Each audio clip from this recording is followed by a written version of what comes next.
Yeah, right. I just had the wrong. Listen, this is going to happen once every 3 times I live stream. I have I'm plugged into the wrong hole. I'm like a 17-year-old Seth grasping for the right input and unable to find it. It's like 23-year-old Seth trying to still unhook a bra smoothly. It's like 34-year-old Seth trying to talk his way out of a social gaffe. So let's do this. I know, double cross swine. I know. It was intentional. Okay, let's start this over.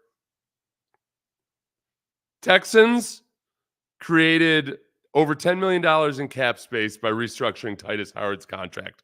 It could be nothing at all, but I think it's something. Usually, and this is why I know, because Nick Caserio has a habit of doing big things like almost immediately after my show is over in the morning, and I don't get to talk about it until the next day after everybody's already retreaded it and trashed it and done all that stuff.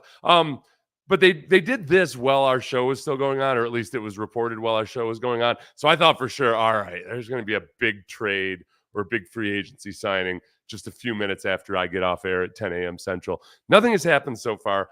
And it could very well be that Nick Caserio just wants to clear some space to sign a bunch of nondescript free agents. I highly doubt it because they wouldn't have had to clear this much space to do this. They converted $12.875 million of base salary for Tytus Howard into a signing bonus, which creates $10.3 million extra. That puts the Texans at about 6th total in cap space right now. So it's a good amount of cap space, $30+ million in cap space, that if you wanted to, say, sign a Justin Simmons or somebody like that, the Texans could follow really what's been their offseason strategy so far. A lot of marquee free agents, if they're in their 30s, sign them to a 2-year deal, a lucrative 2-year deal, get the most out of him while CJ's still on his rookie contract. And then, they'll be older a couple years from now, and you just you worry about that then. But I think it's very, very, very possible because there's no real need to have this much cap space right now, other than for flexibility, or maybe the guys, without it, they need the flexibility to make moves that they hope to make. So if at the very least, I don't think Nick is standing pat right now thinking like, oh yeah, we're cool. Sure, we don't have a starting cornerback. Sure, the defensive tackles aren't quite what we thought. Sure, we wanted Keenan Allen, but there's plenty of receivers in the draft. I don't think that's the way Nick's thinking right now. I think Nick is thinking that there's still players out there in free agency and potentially via trade that they're interested in. And if you look at some of the guys like either T. Higgins or Derek Brown, the defensive tackle for the Panthers, those are guys that are going to need new contracts if you trade for them. Pretty lucrative contracts if you trade for them. And I would not be surprised at all. Although I'd be surprised if the Panthers let go of Derek Brown. Regardless, we'll get to that in a little bit. One quick thing is that I think sometimes, people will wonder, okay, well, why would a player like Tytus Howard restructure his contract? Because people automatically think they're taking a pay cut or something. This does help the team out, but it also helps the player out. When the team comes to you and says, hey, we'd like to take some of your salary and turn it into a guarantee, it spreads that money out and over a few years, but it also gives you a guarantee. Not that Tytus Howard was like worried about whether he was going to make the team this year or not, but it doesn't really hurt him or anything. If anything, it creates more motivation if he keeps playing well for the Texans to restructure his deal later on again, give him more guaranteed money or to redo it. So long story short, it's nice. It's not like a selfless act of bravery by Tytus Howard or anything, but it's also not the Texans screwing over Tytus Howard. It is a good indication that I think they feel good about him as a right tackle, and hopefully he'll play right tackle. There's guards on the free agency market. But of the options, as I see it with this cap space, one, they could sign a big-time free agent or many minor free agents. They could trade for a veteran player, as we'll discuss. They could extend Nico Collins' contract. So that's a big one. We got to stick a pin in that for a minute because I've got a quote from Nico Collins that makes me wonder really how urgent the Texans need to be about that. And then other is just the pure joy of having cap space. I want to take, and as we get into talking about some of these guys, I do want to get all of your guys' opinions on I know what you're talking about, Gennaro. You're talking about, I bet, Ayuk, right? Okay. Doubted on Higgins. I know. Okay, so this is what Zach Taylor said about T. Higgins most recently. We're excited for T to have a great year for us. We think he's our best chance to help us win a Super Bowl. I've enjoyed working with T the last 4 years. I expect this to be no different. And I actually saw that in a blog, a Bengals blog, where they were all distraught because they thought that apparently they wanted to trade T. Higgins. I I'm always skeptical whenever any team that has a good thing going is going to trade away a guy just because he deserves new money. They're letting Tyler Boyd go. They're not they as of yet. It doesn't look like they've tried to re-sign Tyler Boyd or anything. Tyler Boyd is a guy that I thought about for the Texans. I don't know. So, but by the way, yeah, I'm skeptical of T. Higgins too. That they would re-sign him. I don't. I think the fact that they also signed Zach Moss and let Joe Mixon go, it makes it feel like they're all about trying to have younger talent on the team. And, T. Higgins is certainly that. The Bengals had been chronically frugal for years and years and years. And only recently they decided to just loosen the purse strings a little bit. And I think T. Higgins is the beneficiary of that. Seems like a lot of cap space to have lying around. I agree with you, man. I agree with you. Unrealistic dreams. Justin Simmons would be dope. So double cross swine. Justin, and I know you're not saying that these are all pipe dreams. Like Justin Simmons isn't a pipe dream. I think the biggest question with Justin Simmons is exactly how do the Texans feel about Jalen Petrie? Because you've already got one aging veteran safety on the roster, Jimmy Ward. And we know that D'Amico loves Jimmy Ward. Question is, the injury bug also loves Jimmy Ward. And Jimmy Ward is in his 30s. So I don't know who the barrier is to signing Justin Simmons. I don't know if it would be Jimmy Ward or Jalen Petrie or maybe just the uncertainty about both. I'd feel pretty damn good about that safety room if, for one, Jalen Petrie would have both Justin Simmons and Jimmy Ward there. And that even if Jimmy Ward and Justin Simmons start the season, Jalen Petrie gets a dose of humility. Not that he didn't need an extreme dose of humility or anything, but I think he did need to learn that, man, being a productive player on a really bad team is not the same as being a really valued player on a good team. And that's the transition as he learned to genuinely play safety last year, that I think he learned some lessons there, but it's always good to have the good veterans around. So I'll say Justin Simmons is a possibility. Still believe we need a veteran wide receiver. I agree with you there. And that's just a question of, all right, which veteran wide receiver would it be? If you look at, Tyler Boyd, I just don't know. He took a big step backwards, or at least I shouldn't say a huge step backwards or anything. He was still a productive player. But if you look at like his yards per catch, he's traditionally been around a 12 plus yards per catch guy. And this past year he is down to 10 yards per catch. The only thing that I wonder about is that there was weird stuff going on with the Bengals offense last year. Not just after Joe Burrow got injured, but just in the style of play and what they were doing. Things were just a little bit different. The one thing about Tyler Boyd that would be different than Keenan Allen is that Keenan is very adept at playing the slot, but he can also line up outside and it can be a threat outside, whereas Tyler Boyd is mostly and exclusively a slot guy. So as an aging slot guy, especially, it brings an element that perhaps you don't have, but I think it might make it a little too bland and predictable for what the Texans want. Plus, the projected contract for Tyler Boyd, I've seen $6-7 million a year. He's not somebody that they would have had to clear this cap space for. This is an excellent question. Do we have a left guard?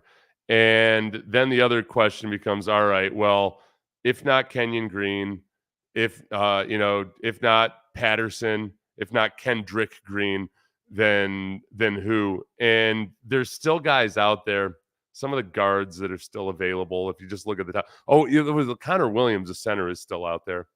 So, for all of you that remember him from his college days, and I know we'll get to defensive backs or cornerbacks too, because I know Xavier Howard's name is going to come up a lot. Dalton Risner. Let me just read one of the write-ups on Dalton Risner really quickly, because Dalton Risner, remember, was out there. Dalton Risner had that episode a couple years ago in Denver where he got into it with. Did he get into it with Russell Wilson? I think he got into it. Oh, look at that. That's a weird screenshot there.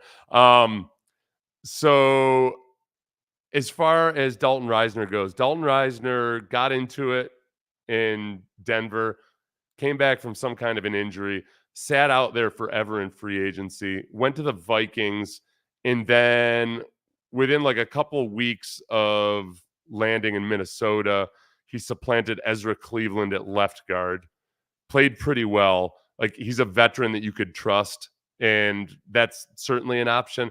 I think that's probably after a season in which we saw Nick Caserio really just go through a ringer trying to get somebody to play left guard.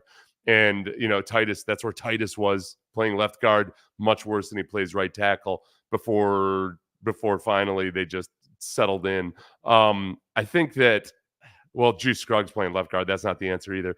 So I think because there's questions at center and guard, that might really be really the most likely move that people aren't expecting, was for them to address that in free agency. I think a lot of us, myself included, have just sat there and thought, well, you've got three guys on the offensive line that are the guys you want. You've got Laramie, you've got Tytus, you've got Shaq, and the center and the guard are the ones where you just don't know if the guys are going to be any good, except that Juice Scruggs is there at center. I think Juice is going to be a better center than he was at guard. Plus, he's got another year of experience in this system. Left guard, though, I would imagine Nick's probably freaked out a little bit about. And who knows how Kenyon Green is actually doing right now, if he's genuinely 100% healthy, if he's recovered from all those surgeries. So it's a really good question. My answer to your question is we don't necessarily have a left guard right now. I'm also, by the way, I'm going to steal DeAndre Hopkins back. Tyler Boyd was one of them mudbloods. Somebody explained it to me this morning, what the word mudblood means, because Kelvin Sampson had described themselves as not blue bloods like Duke, but mudbloods. And so we had to teach me what a mudblood was, which is a derogatory term for a half-breed in Harry Potter, right? I don't know. This all feels very racist to me. And I honestly I keep expecting to, like, I'm waiting for the cancel blade to drop at any point. All I know is I got people this morning talking to me about half-breeds and mudbloods and how it's a slur and all this. And I'm saying it left, right. I'm printing it on this. But as far as mudbloods go, Kelvin Sampson called themselves mudbloods. And they play their best when they remember that. They're best when they're down in the muck. I don't know if Kelvin Sampson has ever seen a single minute of a Harry Potter anything or read a book. I'm sure he's got grandkids that are into it. But that's how he describes the Houston Cougars versus Duke. I also think I'm actually kind of glad that Houston had the experience they did with the Aggies, because they know going in to play Duke that, all right, we're going to win with our physicality. We're going to win with our presence. We're just not a dirtier, but a scrappier team than Duke is.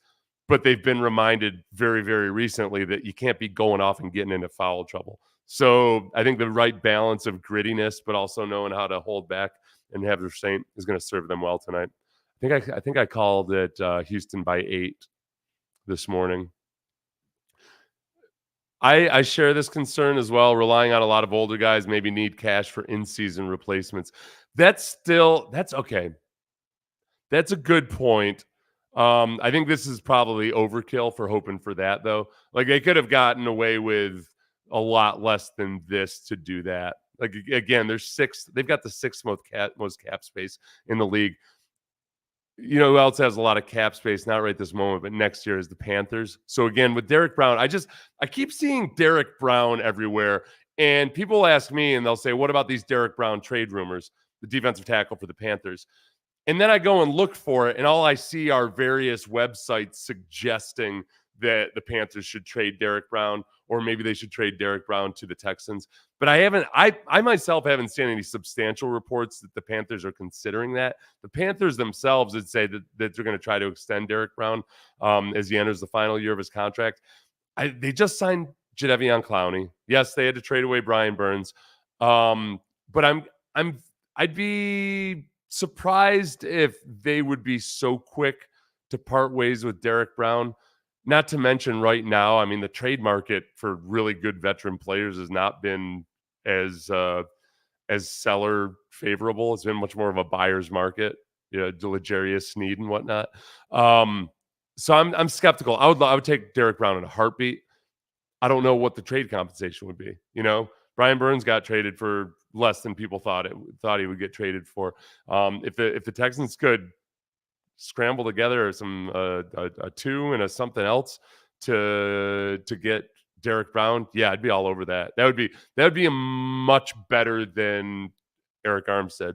Just because Eric Armstead, I'm not saying Derek Brown is, definitively a better player than Eric Armstead, but Eric Armstead is in his 30s and he's been injured the last couple of years, whereas Derek Brown has steadily gotten better each year, and this past year really tied it all together. It looked he looked like one of these freakish 320 pounders that are out there these days. All of a sudden, there's like 10 freakishly athletic and gifted 320 pounders. The sack totals for himself and the Panthers in general were not very impressive last year. I don't think he assigned Derek Brown expecting him to be a 10 sack guy, but I also recognize that the Panthers with Brian Burns, remember, had amongst the lowest sack totals in the league. And a lot of that was just because they hardly ever had a lead in the second half. Teams were just grounding and pounding and doing whatever they could to take advantage of Bryce Young and all of his excuses. Bryce Young is fine.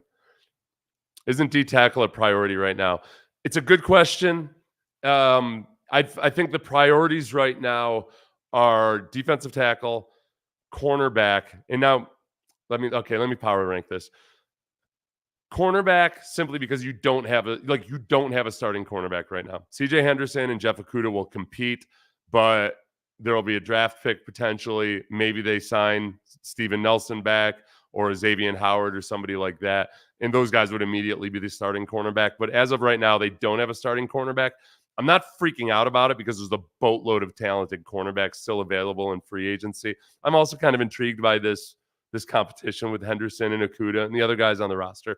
But aside from all that, I think they'll figure that out. Defensive tackle is not where I would like them to be, but I can live with where they are right now as long as the edge guys are that much better as a group than they were last year. The big trouble is that it does put a lot of pressure on Alshire and Christian Harris at linebacker if you've got journeymen playing in front of them. So I think D'Amico expects those guys to be a strength. But if you go back to like the 49ers a couple years ago when D'Amico was still there, they had Eric Armstead, but they also had Javon Kinlaw starting at defensive tackle, who's been rolled out of there. He's been a bust as a first round pick. They've had a couple of busts in San Francisco the last couple times they've drafted interior defensive linemen. But it's so defensive tackle is a priority, but I think they could get by starting with the guys they have right now. You can't get by not having a second cornerback, and ideally, Dez is the nickel, but even you want as much depth at cornerback as possible, and a third wide receiver. I've stopped looking at that as much of as a luxury, and more just started to look at it as, look, you've got really just one tight end that you can trust on this roster. I like Brevin Jordan as a person. I like Brevin Jordan for what he can sometimes do athletically, and when they move him around and use him like this movable chess piece, I like that, but he's not a bona fide NFL tight end. And when you don't have two bona fide NFL tight ends, it's really nice to have three wide receivers. It's really, really nice. And right now, I think, look, Noah Brown does really well, kind of as a guy that reads coverages well, understands where to be, but needs other guys to help things loosen up for him to be genuinely and really, really productive. So there's that, and that's not a knock against Noah Brown. I think that's just who he is, and he's valuable in that capacity.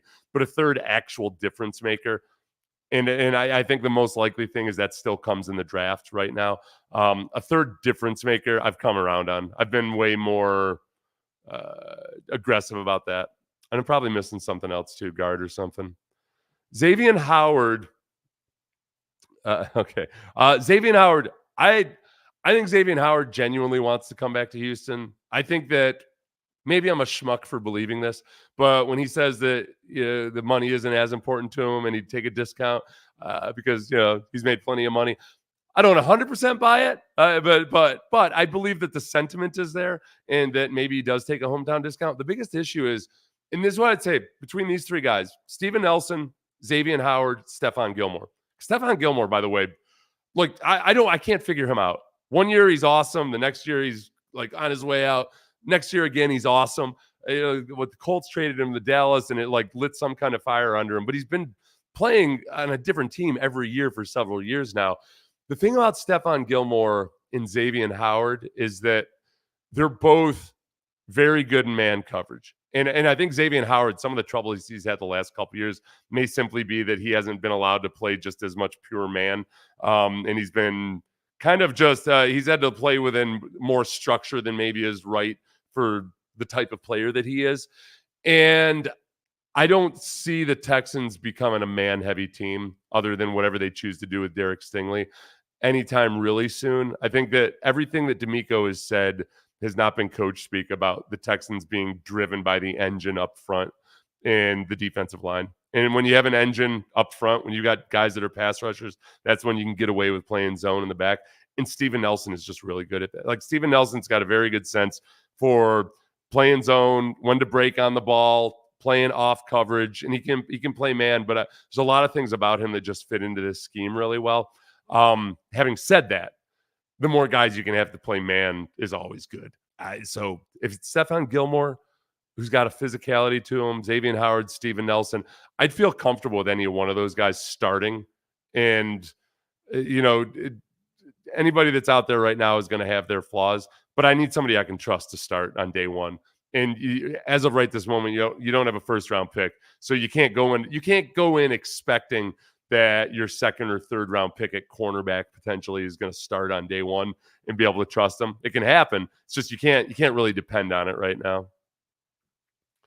A rookie wide receiver, preferably either the receiver out of UT, would be a wonderful acquisition. I assume you got spell corrected from acquisition to accusation.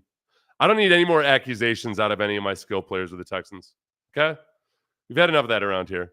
I just want to draft nice kids who like to stay at home, watch film, play video games, and not get accused of anything other than being swell fellas. All right? Swell fella you. That's where I need. Derek Brown, trade and extension. I'm feeling you, man. I'm feeling you. There's got to be some way we can get the Panthers, who are dealing with Drew Rosenhaus. Derek Brown's agent is Drew Rosenhaus.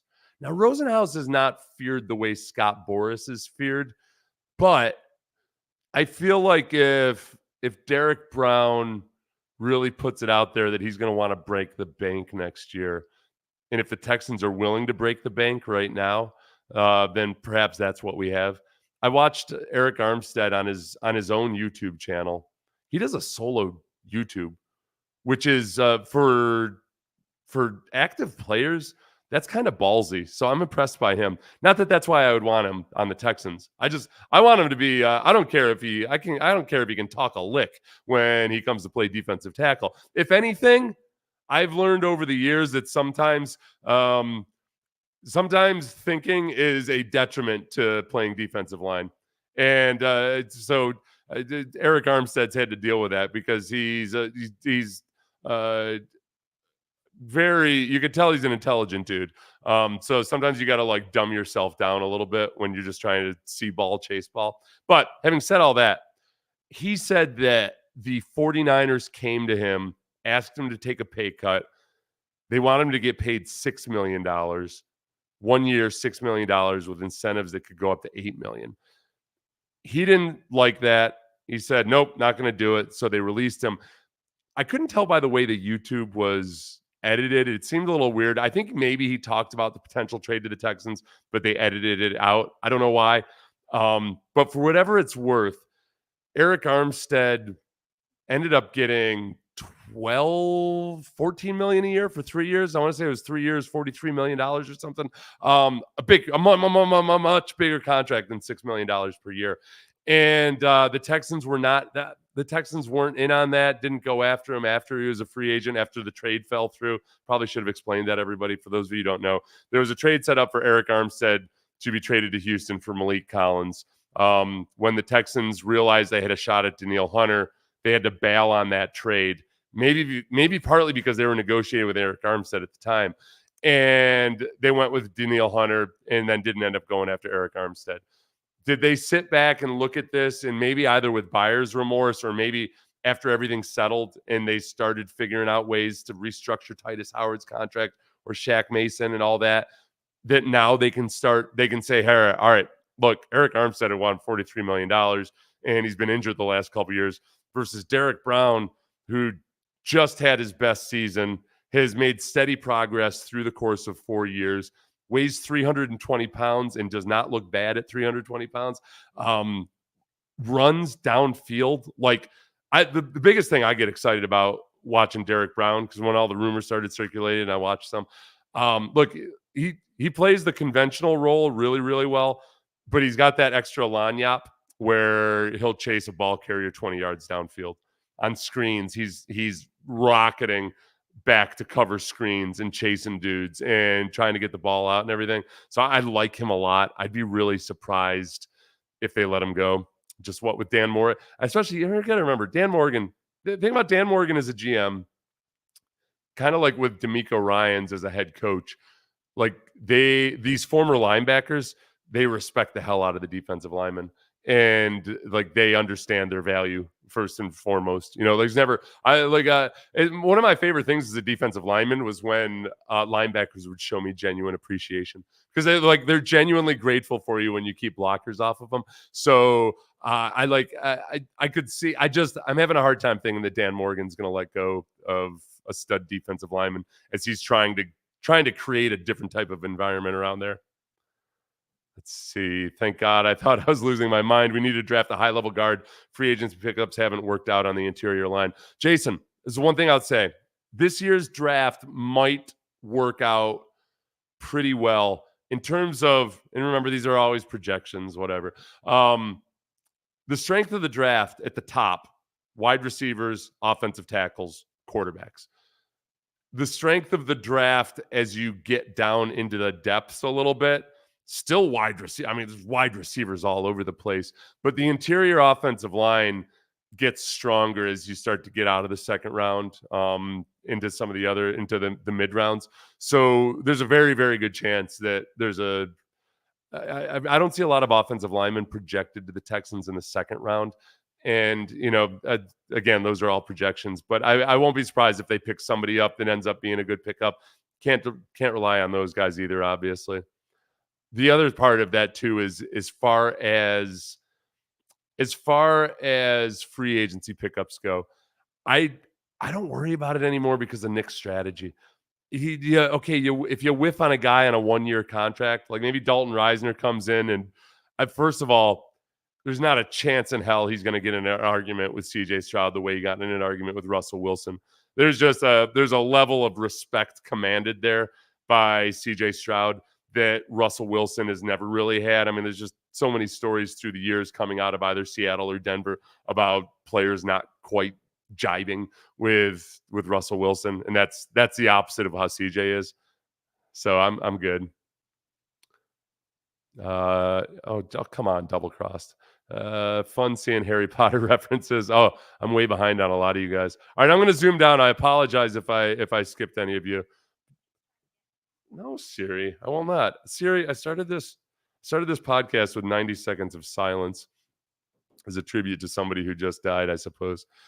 Could you see Justin Simmons on this team? Yes, I could. Totally. 100%. I could see him on this team. Simmons would be nice. I like it. Kaimi Fairbairn's still the GOAT. 100% response to somebody else. Hunter looks like he's on the juice. I wish I could pull that up. One of these days, I keep saying I'm going to get a producer. The biggest thing holding me back from having a producer right now is that I'd have to keep a steady schedule, and that doesn't work for me as well. As far as this, I know you're joking somewhat, double cross swine. The whole thing about Danielle Hunter is he doesn't look like he's on the juice. He does very much. He's very veiny, but he doesn't have that muscles where there shouldn't be muscles. Like if you were to walk through a major league clubhouse, say in the late '90s, early 2000s, late '90s especially, it was weird. They almost looked like bodybuilders, you know. Yeah, Danielle Hunter doesn't look like he looks like a genuinely natural bodybuilder, not one of these guys on the internet that claim they're a natural bodybuilder. Let's see. Justin Jefferson or Ayuk on a trade. I get so frustrated this time of year, not with that suggestion, but with the GMs are so good at acting like they would never trade the guy. They do it, and we always fall for it. I do, at least. Like, I said they'll never trade him. You're just, nope. He's a 49er for life. This is what I wonder about with Ayuk. One of my favorite D'Amico Ryan's quotes is "No energy vampires," and I don't know exactly what Brandon Ayuk is like. I genuinely have no clue about him, his personality or anything, but that he and his girlfriend both have been kind of shady, like shades of Garrett Cole since the season was over. Like almost immediately, Brandon Ayuk took a little bit of a standoffish approach when talking about his future. His wife, or excuse me, his girlfriend or his wife, I don't know. The special lady in his life had Instagrammed out, that this might be the last time we're leaving this stadium, all that. And it just makes me wonder exactly what is he like? Does he come off as more of a selfish guy? I have zero clue. But D'Amico certainly knows. And D'Amico 100% knows. It would make 100% perfect sense. It would be an interesting contract situation. It's one thing if you take Ayuk, give him a new contract. Are you really? You've still got, you've got rookie CJ Stroud and rookie Tank Dell. So maybe I'm overthinking the contract stuff and wondering about just giving Nico Collins a contract and Brandon Ayuk a contract. I mean, the other thing is too that if you're the 49ers, like look at it realistically from the 49ers perspective. Getting rid of Ayuk doesn't make any sense if you're doing it to retain Deebo Samuel. I think if they had their druthers, I think that, yeah, it's nice that Deebo Samuel can do all that different stuff. But personally, I like Ayuk more as a pure receiver. So I don't know. I'm confused. One thing about Eric Armstead and what he had said about the 49ers wanted to give him that $6 million pay cut. Or no, they wanted to cut his pay to just $6 million 1 year. It does make more sense now why it was going to be a player-for-player trade with Eric Armstead and Malik Collins. Because I think probably a lot of you thought this way. Like, all right, well, wait a second. If we want to get rid of Malik Collins, why do the 49ers want him? And why do we want Eric Armstead if the 49ers? And it just boils down to Malik Collins is cool making the kind of money that the 49ers can afford. Versus, obviously, the 49ers cannot afford Eric Armstead right now. Let's see, maybe respects him enough to let him go to a better team. JJ wanting like 30 millions. Jefferson. Yeah. Tough, talented, scrappy, and motivated to get it out of the mud. Not easy to come from nothing. Are we back on Harry Potter now? I think I watched the first Harry Potter movie, which I'm assuming was the first movie based on the first book, or do they want to do one of those weird things where they go back in time or anything? I saw the first one and I couldn't get into it, but back then I really wasn't into fantasy stuff as much. But I feel like Game of Thrones might have changed me a little bit, although I'm guessing there's not nearly the same amount of sex and violence in Harry Potter as there is in Game of Thrones, right? Is Game of Thrones even considered fantasy? I don't know. I don't mind being a fantasy dork if that's what it is. Juice Scruggs is the center. Yes. I'm assuming you're answering a question from somebody else. I'm insulted if you had to tell me that, damn it. I feel like our run stop was a major improvement. So the moves being made in free agency, I would say stay where they are at and trade for a corner. Oh, trading for a corner. Yeah, the trades are where it's frustrating when you start talking about trades, right? Because it's just impossible to know exactly. Like trades, it's like the people that are openly agitating for trades, that's obvious. Like, okay, Stephon Diggs at some point was going to get traded out of Minnesota. If Stephon Diggs were to get traded out of Buffalo today, it would put Buffalo in a bind, but you'd get it, right? He's perpetually agitated, damn it. At times he's got his brother talking about getting him up out of there. That wouldn't be a surprise, but a lot of the other times these trades come out of nowhere and you don't even realize that a guy was, on the market. Or just trade for Sauce Gardner. Yeah. Colby, the biggest thing that you missed was the first 2 minutes where I yet again had the wrong microphone plugged in and hadn't bothered to check. Because I was so proud of myself for starting the live stream on time. Nope. Okay, the one thing I wanted to show you is this. This is Nico Collins when asked on TJ TJ, who's your daddy? I can't. That damn commercial has screwed me forever. TJ Hushmanzada's podcast, Airing It Out. He asked Nico if the team had approached him about doing a new contract yet. Keep in mind, this interview was done. It seemed like right around Super Bowl week, based on the way they had talked about a couple things. So the interview was done a few weeks ago. It's more so I'm not going to get hung up on whether or not Caserio has reached out to Nico yet, because this is a while ago. But his response about how he feels about getting a new contract, I thought was refreshing, and B, maybe a little anxiety reducing. Just listen to what he says. There have been any talks with your agent regarding a contract extension? And if so, how? All right, we're going to figure this out.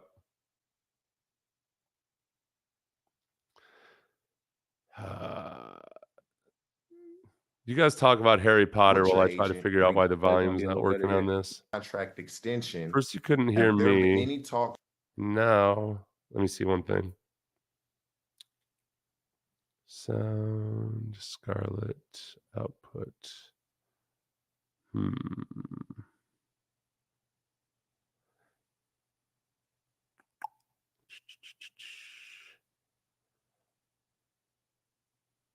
me see if this works. With your agent. No. All right. Well, that's it for that. What a shit fest this has been. Thank God for you people. Thank God for you people. It's sticking with me through this.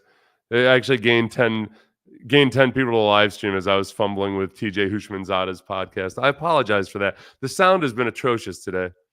And it's weird because I come from an audio format, and the visual is obviously fine. It's just no complaints there. It's all the damn audio. Lonnie Johnson, I don't know what the woke crap was. He only allowed one pressure as a 6th round rookie. That's crazy. Patterson. Yeah, Patterson has some versatility there. I think Patterson's more athletic than I thought he was going to be. There were some things he did at Notre Dame that I wasn't really sure about. I didn't know if you like, this is what happens with me when I watch rookie offensive linemen, or at least when I'm watching college offensive linemen, is that all of them suck.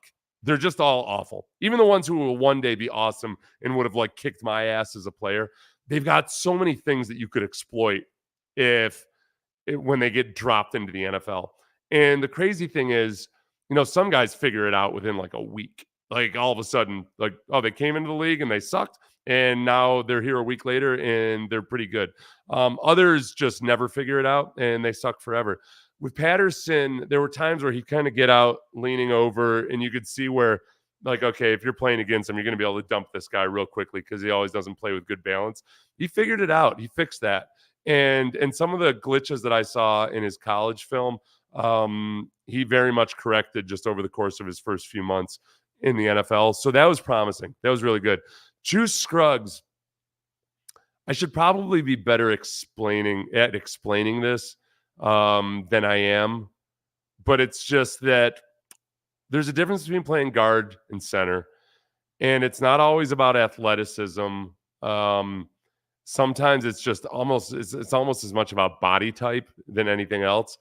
And with Scruggs, I think Scruggs is a guy who can do really good work in close quarters. So like the classic, all right, this guy's you don't want to get in a fight with this guy in a phone booth, you know?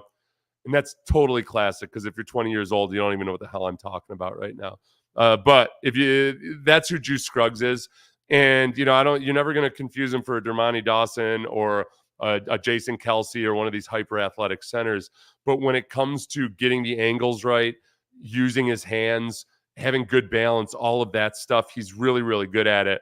But if you move him out to guard and all of a sudden he's got to work with a 3 technique that's got all kinds of space to work with, instead of a phone booth, you're in one of those semi-phone booths that's open air, then he's screwed.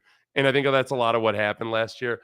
And just by body type too, I think he just works better in close quarters. So from what I've seen of him before he had to play guard, I'm still very comfortable with him. I think he's going to be at the very least a passable center. So the left guard position right now is just where we're a little bit at an impasse.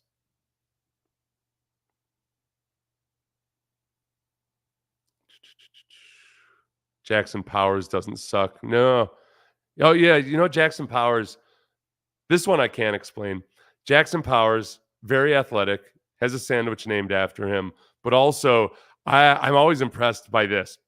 Offensive linemen move in unnatural ways. They have to keep their back straight with their butts sunk, and then never have their feet get anywhere close to each other. And it's very odd the way they move around. Right? It's goofy. It's duck-like almost. And the thing about Jackson Powers is he never leaves that awkward position and yet moves incredibly fast. So, like, yes, when you're just pass blocking or whatever, you got to do that awkward. But then when you run out on screens, a lot of times you'll see offensive linemen like somebody like Laramie Tunsil or somebody who's very athletic. They almost like turn into Usain Bolt, just slower and fatter. But then they drop back down into their O-line position.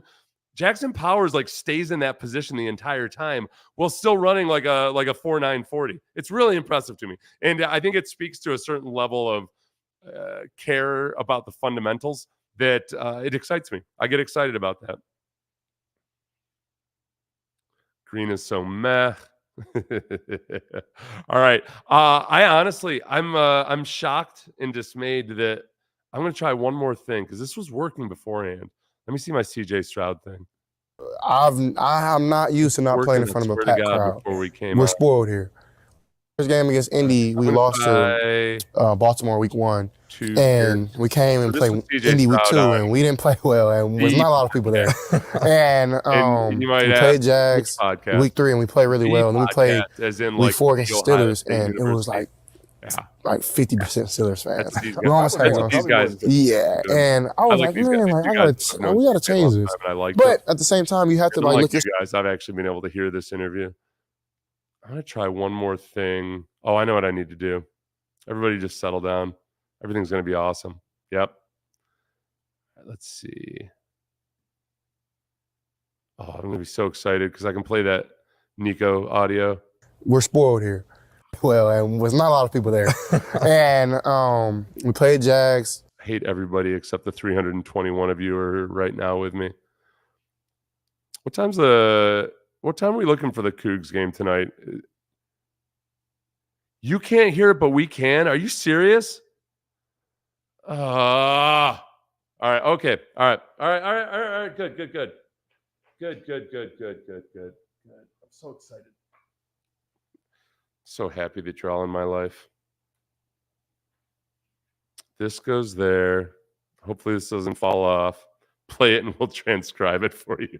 That's what I should do. All right.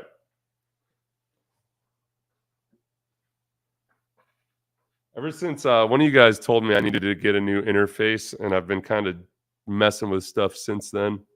We'll try it one more time. Tip off at 8:40 p.m. for the Cougs game. Astros will be playing. Not used to not playing in front of a packed crowd. I'm so baffled that you guys can hear it and I can't. I'm going to fix this within 30 seconds. I swear.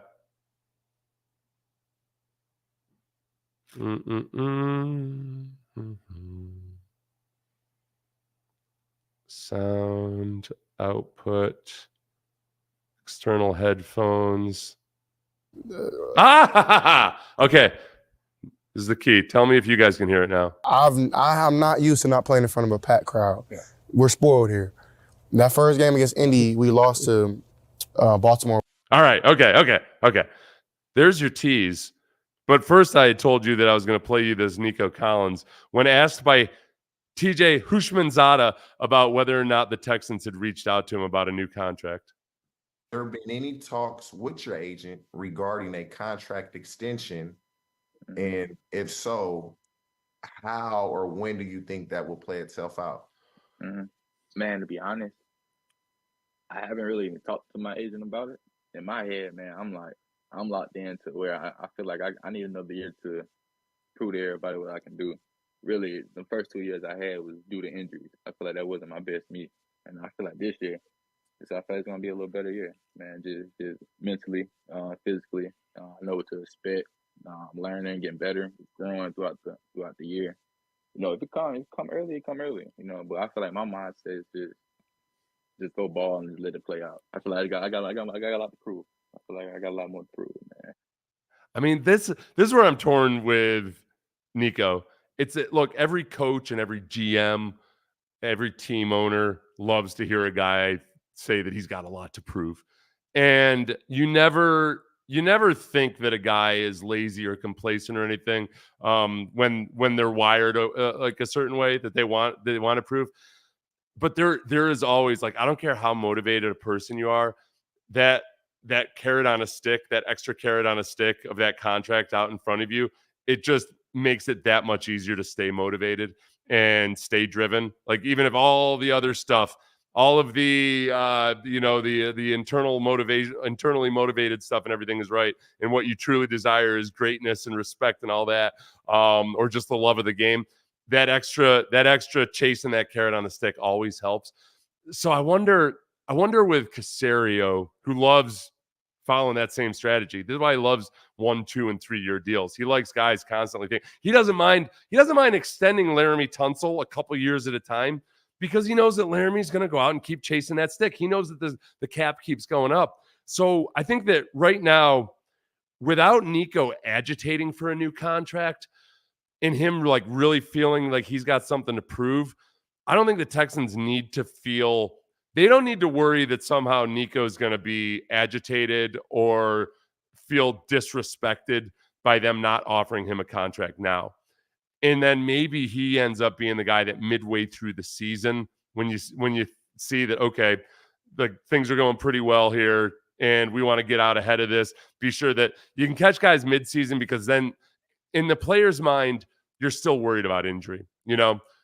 In the team's mind, you're always worried about players getting injured, but you also know that we've got a much better shot at getting him at a reasonable number now than if we go out in free agency and either Nico or the first guy gets a record-breaking contract, which is likely to happen with any free agent. So I don't think they don't need to feel necessarily any urgency for Nico to get that new contract right this moment. And I like that he's working for it. The other part about it here was that I got really excited about with Nico on TJ Hushmanzada's podcast was him talking about it's no accident that he was able to stay healthy this year.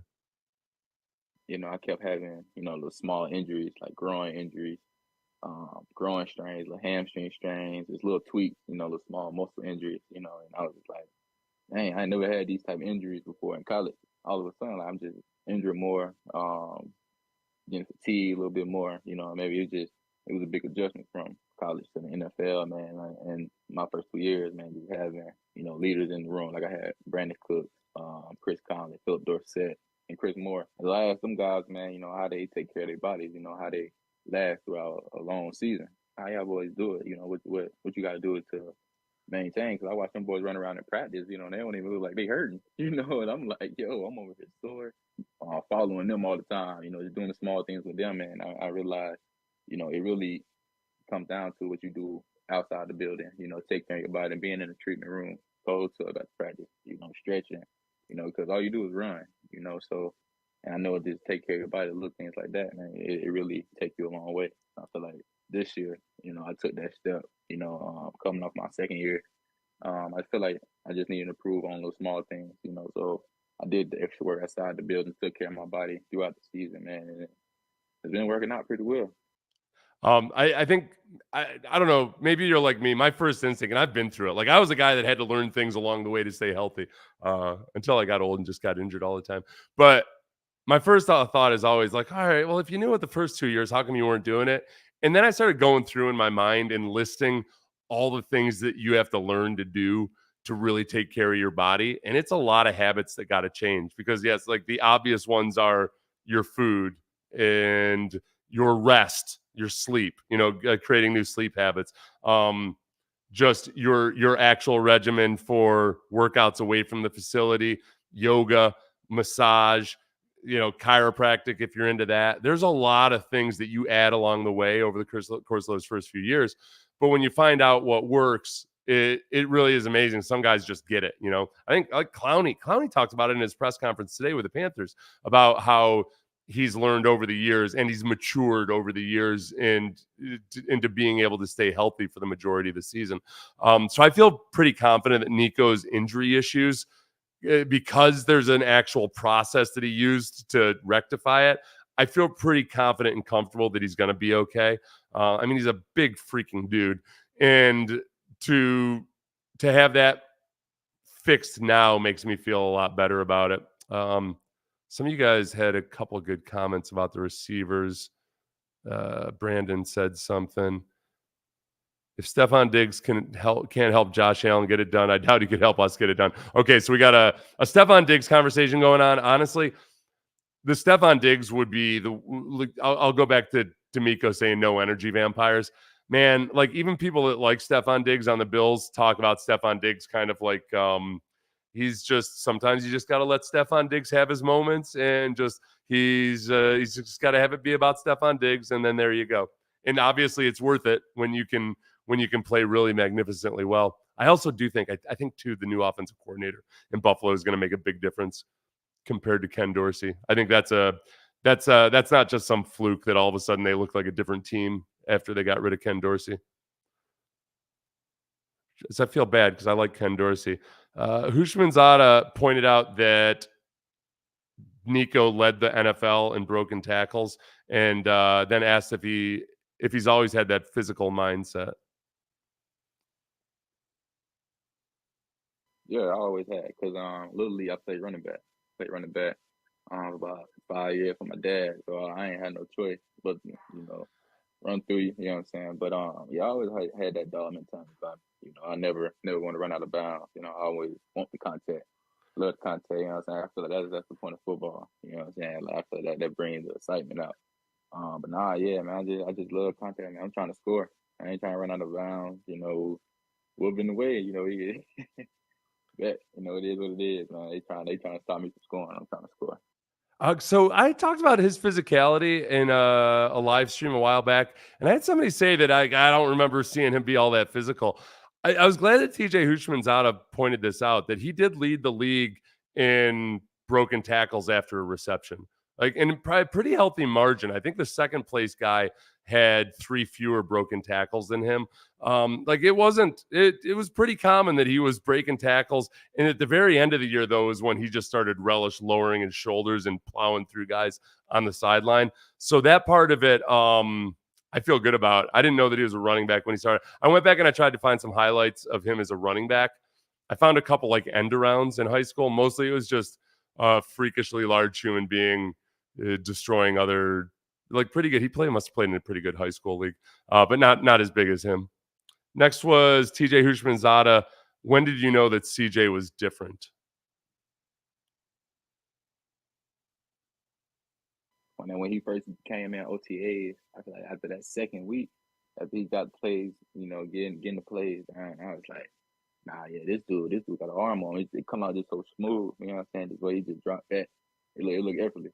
Like, dude special, man. I feel like right after OTAs and then right towards we was training a little bit before training camp, man, and just the way he just go by his business, man. I was like, yeah, this dude, we was doing like the routes on there, just us tight ends, and we was just doing just routes and stuff, man. The way the dude just lay the ball out, man, and the way he just goes about his game, man, it's special. The thing about in training camp for me that was tough when people would ask me, okay, how's CJ doing? It was never the answer that people wanted to hear, but like what I really saw was that you could see him learning the lessons day after day progressively. There wasn't like the circus element that there is to it with some guys.